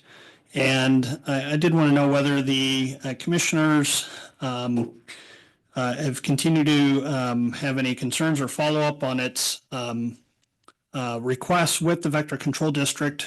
We attended a meeting and attempted to ask officials numerous questions at Vector Control. Among them was the apparent appointments, as Mr. Fulgren characterized it, friend and family members to serve on the Budget Committee of Vector Control. And the fact that they appointed this budget committee the same day of the actual budget committee, and that it was not even on an agenda that they were undertaking such action. And then also their statements and claims that they were not aware of requests that apparently your county manager have made throughout April and May, requesting some follow-up communication from them on the request for them to seek guidance from the Oregon Government Ethics Commission related to public meetings compliance, which has been a recurring issue and has also led to our publications' occasional inability to document the public meetings of this body, which you guys have oversight authority of, and additionally, whether they had engaged a third party to conduct a business and financial review of its practices. I was told by the contracted manager, Cliff Kaiser, yesterday that they were in process of that, but we've not seen any minutes of the board. And Mr. Kaiser, though, didn't elaborate on whether he saw any concerns of him handling that process, since it sounded like some of the concerns raised by the commission was in the contracting process with Mr. Kaiser's company, Kaiser and Kaiser. Thank you very much. And if you're not prepared to make any comments, we would love to hear back from the commissioners here in short order if you want to make comment prior to publication. Some of them I'd like to speak to later, but yes, we have contacted them through Will. We've been hoping that they would respond to us. I would like to see a joint meeting here sooner than later, so we can follow up on some of those questions to make sure that we are moving forward. And I will note just quickly that I did receive a response from Mr. Kaiser yesterday afternoon. Haven't had a chance to process it and kind of assess what logical next steps may be available for us. But I just did want to note I got that reply yesterday. Yeah, I will, again, I did address Mr. Kaiser on the claim that they were not aware of those communications by Mr. Van Vactor. We verified the email address from the records. We did a records request with the county that Mr. Van Vactor responded to. And it was the same exact email that within the last, over the period of April and May, they were also using the same email address to send out some notice of their meetings, both to the county as well as to our publication. So again, it continues to raise questions. I know this has been a an issue that our readers and I think obviously the commission through your past joint meeting have been concerned about. And we at least want to, again, we're not here to take as journalists to take issues on the particular matters. The core concern remains, the public meetings transparency, because that is what enables us, that and of course public records enables us to just do our simple job and try to provide answers to the community when they're trying to get them. Thank you so much. Anybody else from the public online?